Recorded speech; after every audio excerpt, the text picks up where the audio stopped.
नमस्कार दोस्तों, आप देख रहे हैं खबर किसान की यूट्यूब चैनल। मैं हूं आपका दोस्त अंकित शर्मा। आज मैं आ पहुंचा हूं मेरठ के ही एक गांव कीनानगर में और मेरे साथ मौजूद हैं अमित त्यागी जी, जो बीते 25 वर्षों से वर्मी कंपोस्टिंग में अपनी सेवाएं दे रहे हैं। देश में कई जगह इन्होंने अपने प्लांट्स लगाए हैं, सेटअप करे हैं और लोगों को ट्रेन किया है कि वर्मी कंपोस्टिंग के माध्यम से कैसे वो रोजगार पा सकते हैं और कैसे इससे मुनाफा कमा सकते हैं। इसी के साथ अमित त्यागी जी ऑर्गेनिक फार्मिंग भी कर रहे हैं। तो आज इस वीडियो को बनाने का उद्देश्य आपको बताना था कि वर्मी कंपोस्टिंग आखिर होती क्या है, इसकी प्रक्रिया क्या होती है। आज अमित त्यागी जी लाइव आपको बताएंगे। सर, एक बार बताएं हमारे दर्शकों को। बहुत बहुत धन्यवाद अंकित जी, जो आपने मुझे इस लायक समझा कि मैं इसके बारे में कुछ बता सकूं। पिछले 25 सालों से हम लोग वर्मी कंपोस्टिंग कर रहे हैं। सबसे पहले तो हम ये समझ लें कि वर्मी कंपोस्टिंग होती क्या है। वर्मी कंपोस्टिंग एक प्रोसेस है। आप इसमें गीला कचरा भी इस्तेमाल कर सकते हैं, गोबर भी इस्तेमाल कर सकते हैं, सूखा कचरा भी इस्तेमाल कर सकते हैं। अगर आप कमर्शियल लेवल पे कर रहे हैं तो गाय का गोबर, भैंस का गोबर, आपका एग्रीकल्चरल वेस्ट, आपका गार्डन वेस्ट, इन सभी से ही कंपोस्टिंग कर सकते हैं जी। वर्मी कंपोस्टिंग क्या है? जितना भी डिग्रेडेबल मटेरियल है, कूड़ा कचरा, घास फूस, पत्ती, कागज, गोबर, भैंस का गोबर, गाय का गोबर, बकरी का, घोड़े का, किसी भी डिग्रेडेबल मटेरियल को जब केचुआ खाएगा, वो भी विशेष प्रजाति का केचुआ, जैसे केचुए की लगभग 45 प्रजाति हैं और जो प्रजाति हम इस्तेमाल करते हैं वो ऑस्ट्रेलियन ब्रीड है आइसेनिया फेटिडा। तो जब ये एक विशेष प्रजाति का जो केचुआ है आइसेनिया फेटिडा, जब ये डिग्रेडेबल मटेरियल खाएगा और खा के वेस्ट निकालेगा, तो इस पूरे प्रोसेस को वर्मी कंपोस्टिंग कहते हैं। कि हमने खाना दिया, डिग्रेडेबल मटेरियल दिया, केचुए ने खाया, खा के निकाल दिया, ये पूरा प्रोसेस हो गया वर्मी कंपोस्टिंग। तो ये तो आपने बताया कि वर्मी कंपोस्टिंग क्या है। अब हमें बताइए कि आखिर वर्मी कंपोस्ट एक जो शब्द चलता है वो क्या है आखिर। वर्मी कंपोस्ट, जैसे कि अभी बात हुई हमारी, केचुए ने डिग्रेडेबल मटेरियल खाया जी। और खा के जो निकाला, जो उसका वेस्ट है, वो वर्मी कंपोस्ट है। इस वर्मी कंपोस्ट के अंदर वो सारे तत्व मौजूद हैं जो धरती को चाहिए, जो हमारे खेत को जरूरत होती है। हमारे 16 तत्वों की जरूरत है, माइक्रो और मैक्रो। मैक्रो में नाइट्रोजन, फास्फोरस, पोटाश, फिर calcium, sulphur, iron, zinc, magnesium, copper, amino acids, humic acids, फिर नाइट्रोजन फिक्सिंग बैक्टीरिया जो हवा से नाइट्रोजन को खींच के जड़ों को लगाए, फास्फोरस सॉल्बलाइजिंग बैक्टीरिया जो फास्फोरस के कण हमारी धरती में पड़े। हमारे किसान भाइयों को जानना चाहिए कि इसके लिए कितनी नॉलेज चाहिए, कि जो अमित जी के पास है इतने सारे नाम जो उन्होंने बताए, तो हमारे किसान भाई इसमें अक्सर सब ये नॉर्मली किसानों को सब पता है।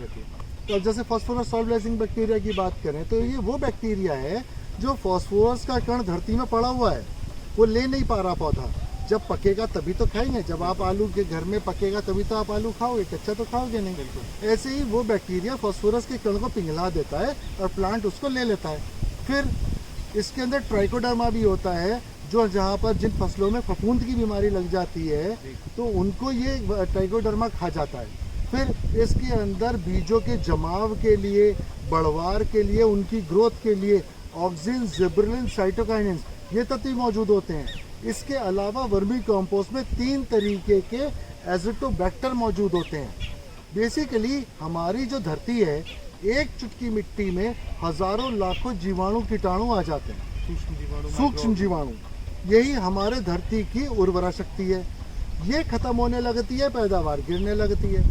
वर्मी कंपोस्ट जीवाणु और कीटाणुओं का समूह है और इसके अंदर 20 से लेकर 35% तक कार्बन है, जो जीवाणु और कीटाणु का खाना है और हमारी खेत की उर्वरकता को बढ़ाता है। एग्जैक्टली। और अच्छा प्रोडक्शन मिलता है। हाँ जी। अच्छा, इसको बनाने का क्या प्रोसेस है, एक बार हमारे दर्शकों को बताएं। इसके बनाने का प्रोसेस बिल्कुल सिंपल है। ये आप देख रहे हैं पूरे में, ये हमारा 3 एकड़ का कंपाउंड है। ये हमारे लगभग 350 बेड बने हुए हैं। ये सारे 30 से 33 फीट के बेड हैं, जहाँ से हम 100 से 125 टन महीने की प्रोडक्शन लेते हैं। ये जो मेथड कहलाता है, इसको विंड्रो मेथड कहते हैं, इसे कब्रनुमा मेथड कहते हैं, हीप शेप मेथड। ये इस मेथड के अंदर हवा का संचार पूरा होता है। बेसिकली वर्मी कंपोस्टिंग में 3 चीज़ महत्वपूर्ण है, हवा, खाना और पानी। तो जब आप ये देख रहे हैं, ये नए बने जैसे बेड बने हैं, तो ये कब्रनुमा है। इसके अंदर पूरा हवा का संचार रहेगा, केचुआ खुश। हमने खाना इसके अंदर जो डालना है वो 15 से 20 दिन तक का ही कच्चा गोबर हम डालेंगे। हम अपने घर में फ्रेश खाना इस्तेमाल करते हैं। एक वर्मी कंपोस्टिंग से बहुत महत्वपूर्ण बात बताया था। आप वर्मी कंपोस्टिंग करें तो आप केचुए को अपने परिवार का सदस्य मान के चलें। आप उसको ये मान के चलें इमोशनली, जैसे आप परिवार के लोगों के साथ अटैच्ड हैं, इसी तरह से आप इसके साथ अटैच्ड होके चलें। इसके इमोशंस को समझें।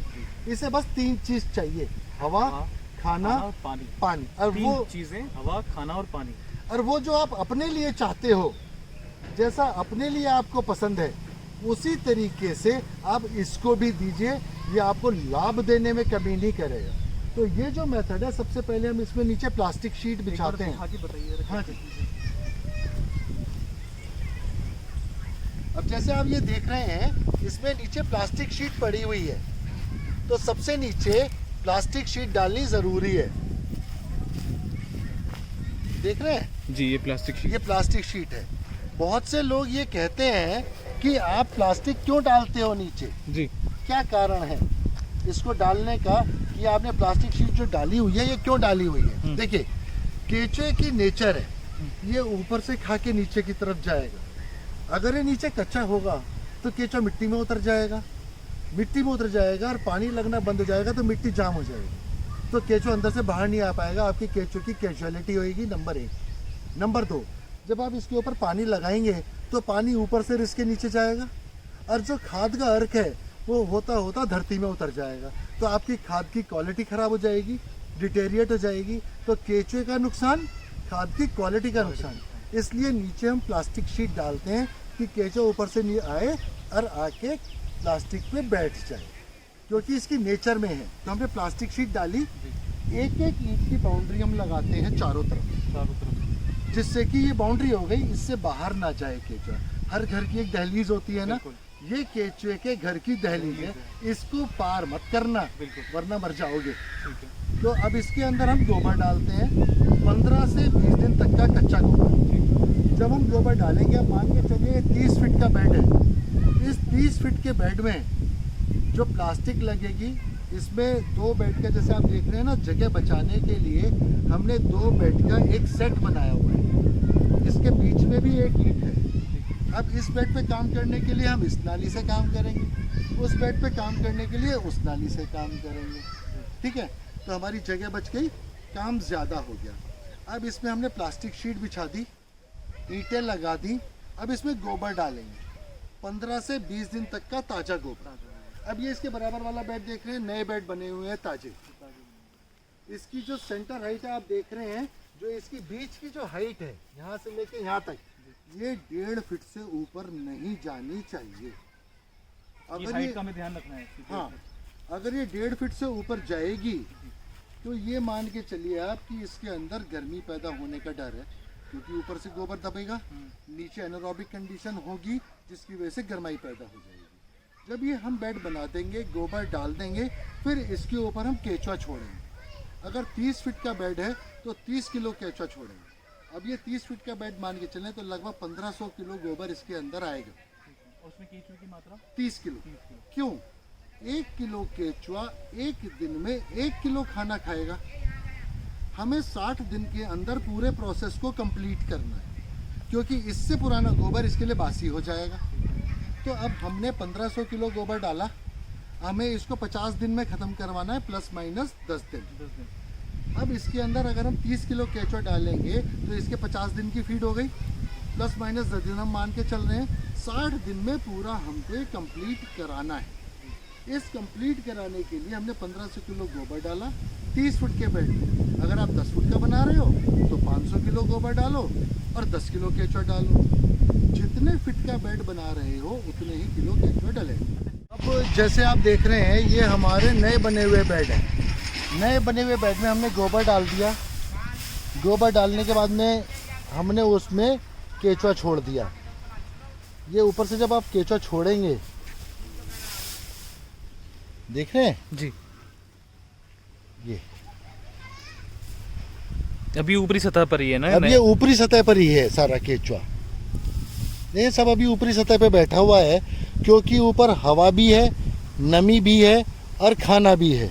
अब ये ऊपर से जो केचुआ ऊपरी सतह पे आप देख रहे हैं, ये केचुआ अब धीरे धीरे ऊपर से खाता हुआ और नीचे की तरफ जाएगा। अच्छा, इससे कोई खतरा तो नहीं होता ना? नहीं नहीं, काटता वाटता नहीं है ये बिल्कुल भी। देखें जी। ये बिल्कुल कोई काटता नहीं, कुछ नहीं। इसके ना आँख है, ना दांत है, ना नाक है, ना मुंह है, कुछ भी नहीं है। सिर्फ ये खाता ही खाता है। अब ये ऊपर से खाता जाएगा, ठीक है। अब ये ऊपर से खाता जाएगा और नीचे से चलता चला जाएगा, ऊपर से खाता हुआ। इसको ढक दिया? इसके ऊपर हम पुराल ढकते हैं।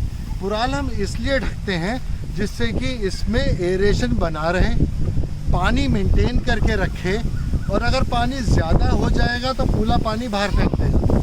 पानी कम होगा तो पूरा पानी एब्जॉर्ब कर लेगा। गर्मियों में ये कूलर का काम करेगा, सर्दियों में ये हीट रेजिस्टेंट का काम करेगा, और बरसात में पानी को एब्जॉर्ब करने का काम करेगा। आइए अब मैं आपको दिखाता हूँ कि जब ये खाद ऊपर से तैयार होगी और ये बेड नीचे जाएगा तो कौन सी स्थिति आ जाएगी।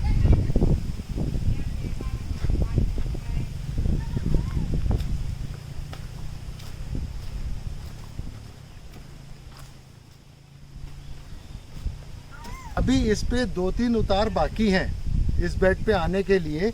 अब ये इस तरह से तैयार हो जाएगी खाद। उसमें रंग पीला था, इसमें रंग काला है। हाँ, ये सारा केचुआ खा के तैयार कर चुका है, देख रहे हैं जी। इसमें केचुआ भी, ये देख रहे हैं केचुए की तादाद जी। ये सब सारा केचुए ने खा के तैयार कर दिया है ना। ये हमारी कंपोस्ट तैयार हो गई है। ये हमारी रेडी हो चुकी है कंपोस्ट। और ये देख रहे हैं यहाँ नीचे कच्चा गोबर आ गया है थोड़ा सा जी। ये जी। नीचे थोड़ा कच्चा गोबर आ गया। तो अब ये केचुआ जो है, ये देखिए बिल्कुल मखमली बुरबुरी खाद। ये देख रहे हैं केचुआ, ये जो खाद है ये केचुए की तैयार खाद है। और निकालता हूँ, बहुत अधिक मात्रा में केचुआ है। ये केचुआ जितनी मात्रा में ज़्यादा केचुआ होगा उतनी जल्दी आपको खाद तैयार करके देगा, और ये बिल्कुल भुरभुरी मखमली खाद तैयार हो जाएगी। अब ये खाद इस पे से निकलने के बाद, अब जैसे जैसे इसका मॉइस्चर कम होगा इन बेडों का उतार होना शुरू हो जाएगा। इन पे से खाद उतरेगी, उधर डल जाएगी, और ये जो मशीन आप देख रहे हैं ये इसकी छनाई कर देगी, और छनाई करने के बाद खाद अलग निकल जाएगी और वेस्ट मटेरियल अलग निकल जाएगा। अच्छा, उधर जो हम देख रहे हैं वो वेस्ट मटेरियल है? वो वेस्ट मटेरियल है। उसका क्या उपयोग है? है वो भी खाद ही जी। अब जैसे बरसात पड़ी या गीला हो गया, बंदे ने कुरेदा मारा जी। कुरेदा मारने में मोटी गोली बन गई जी। नॉर्मली ये थोड़ी सी दिक्कत बरसात के टाइम पे आती है, या जब पानी ज़्यादा लग जाए तब आती है। 1000 कट्टे में 10 कट्टों की वेस्टेज निकलनी चाहिए बस।